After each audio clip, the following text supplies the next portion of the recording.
You want to purchase a home, but nothing stays on the market long enough. You need to watch this video to learn why. You guys hear me say it a lot. If a seller puts a home on the market today and they price it correctly, they market it correctly, and they make it show very well, it's gonna sell. Average days on the market, 23 days on average, okay? That's not even a month.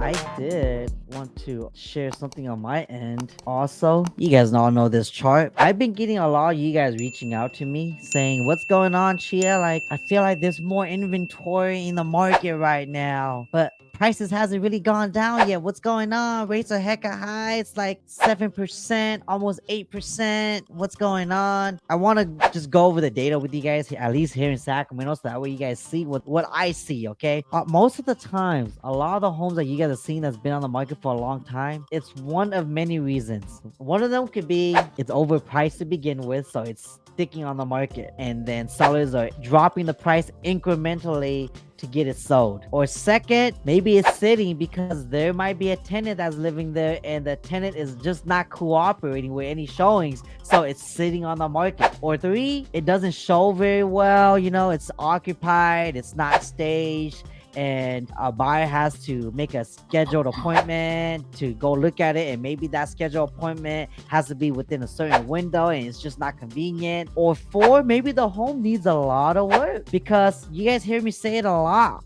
me and Lisa, if a seller puts a home on the market today and they price it correctly, they market it correctly, and they make it show very well, it's gonna sell. Again, the data that I showed you guys earlier, you know, average days on the market right now is not a lot. It's like 23 days on average, okay? That's not even a month, okay? So homes are still going. This is what I want to show you guys. Let's look at the price reductions within the last 7 days, so that way we could take a look at it, okay? So all y'all can have a better idea of what is going on, okay? All right, so let's just click this first house right here. They just recently did a price reduction. It's been on the market for over 15 days, okay? It's a 3-bedroom, 2-bath, 1,000 square foot home. This is how it looks like. It looks nice. It's remodeled. It looks nice. Just to get nitpicky, if I was this seller, I would think about staging this home because it's just too empty. A lot of buyers will come and see this home and be like, man, it's just too empty. Where would I put the table? Where would I put my dining area, the living room? Like, where would I put all that, you know? It looks nice from the photos. It looks like it's fully remodeled, but it's very empty. And sometimes the first impression is, oh man, where did I put my sofa? It's already messing with the buyer's impression of the home, okay? So that's one thing. Second, it's $445. How much did they list it originally? So it came on the market beginning of August. It was at $452, okay? $452, and now it's at $445. Well, let's comp it. Let's comp it together, okay? $452. They just reduced the price on the 28th. So like a few days ago. Let's go look at how much it's comped at. So there's another home. It's a little bit bigger, but $340. Oh man, $340 versus $445. Let's take a look at this home. Why is it so cheap? It's bigger too. Well, I can already see it's a trustee sale. Okay, no pictures.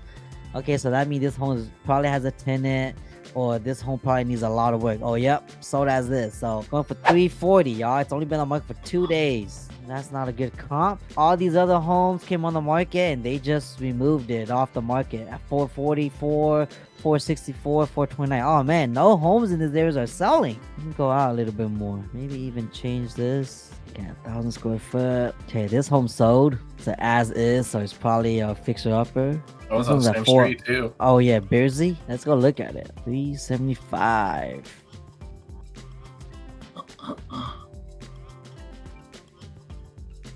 Okay, so it doesn't look bad. It's remodeled a little bit, at least from the pictures. They did the floorings for sure and the paint. But see, it doesn't have central heating or air. I can see that already. That is the older home. I can already tell, probably in the 50s. Okay, so this home sold for $375. I would see this $375 and I would be like, why is this $445? I mean, yeah, this is a 3-bedroom, 2-bath. This is a 3-1, but the square foot is the same. You know what I'm curious about? This is a 3-2, the same exact square foot as the other one. I wonder if the bathroom second bath is permitted.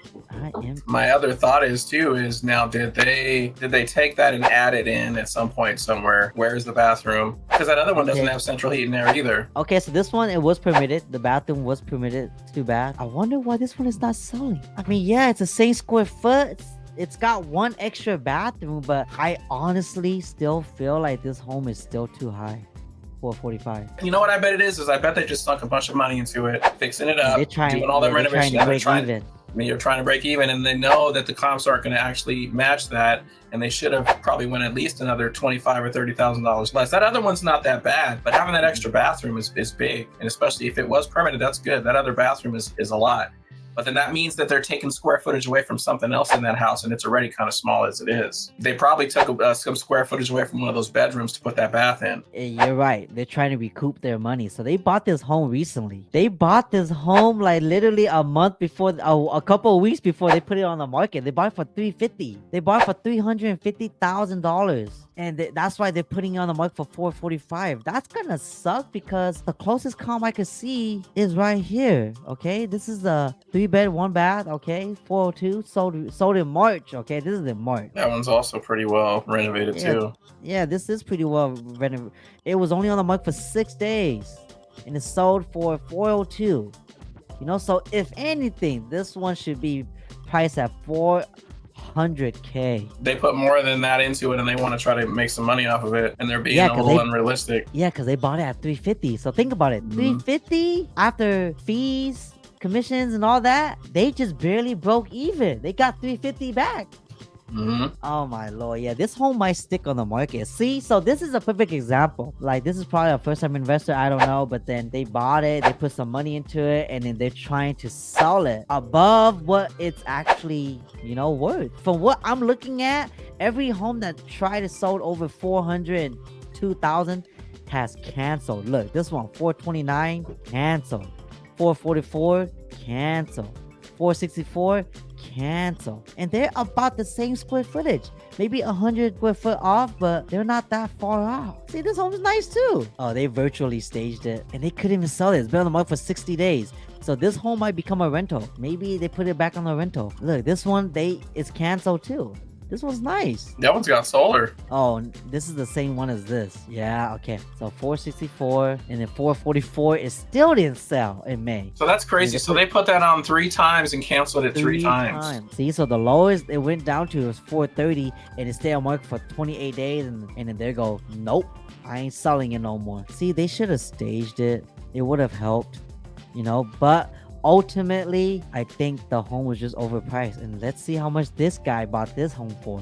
Okay, so it is not a flip. They bought this home in 2018 for $260. $429? I think they could have lowered it a little bit and gotten it sold, but they're probably not going to get it sold at $430. So this is the perfect example of what I was talking about earlier. If the home is overpriced, it's going to stay on the market. If the home is not showing well, it's going to sit. If it needs a lot of work, it's going to sit. I bet you anything, if they put it right down to $400K, they will probably get a lot of interest. But it's like what you said, Charles. Maybe they're trying to recuperate the money that they invest into the rental. If they don't get this amount, they're not going to even break even after fees. So let me ask you something. How obvious is it? Because you see this other one canceled 3 times, right? I've heard in the past that it's different. If you lower the price of a house, it's more obvious than as if you cancel it and re-put it back on the market again. Is it not as easy to find and easy to notice that it's been price reduced and all that? Is it not as obvious? Here's how it works. The average consumer has notifications turned on through Zillow, Redfin, or Realtor.com, right? When they're searching. When you cancel a listing and you put it back as new, it shows up on those platforms as it's a new house. So now everybody goes and take a look at it. If you have a really good agent that's working with you, they would look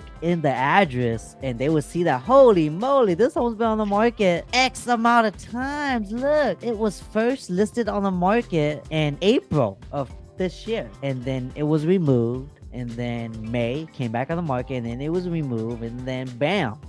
They will be able to see all of this history right here. But what happens is buyers don't ask for that information, or the agent that they're working with give that information out. So that's why. But yes, to answer your question, when you lower the price, it does not change the days on the market like how they did here. It just resets it to 0, but the continuous days on the market is going to still count. But when you remove it, you cancel it, and you relist it on the market, then it shows up on those platforms as a new listing, but technically it's not. So it's a good idea to do a little bit of research on a house that you're looking for. If you see a house and it's always good, it's brand new, always dig into a little bit deeper and see if it's actually been listed a few times or whatever. What was the history of the house?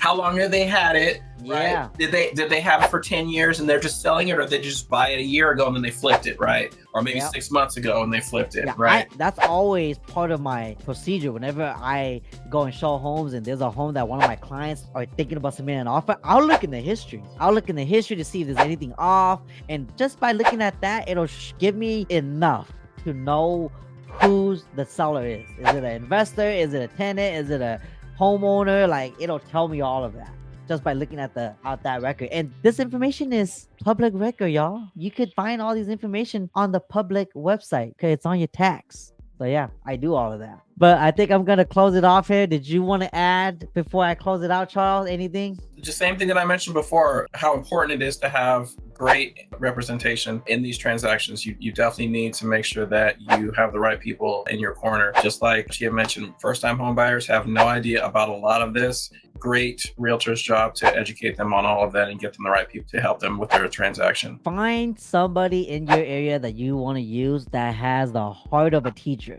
Meaning they're willing to teach all these things with you. They're passionate about teaching it to you. So that way you could have an informed decision about your purchase. That's what I would recommend. And I think that's it. Thank you for all the comments and engagements. We always have fun with you guys. But until next time, we will see you guys in the next live show. Peace out now, Chichi fams.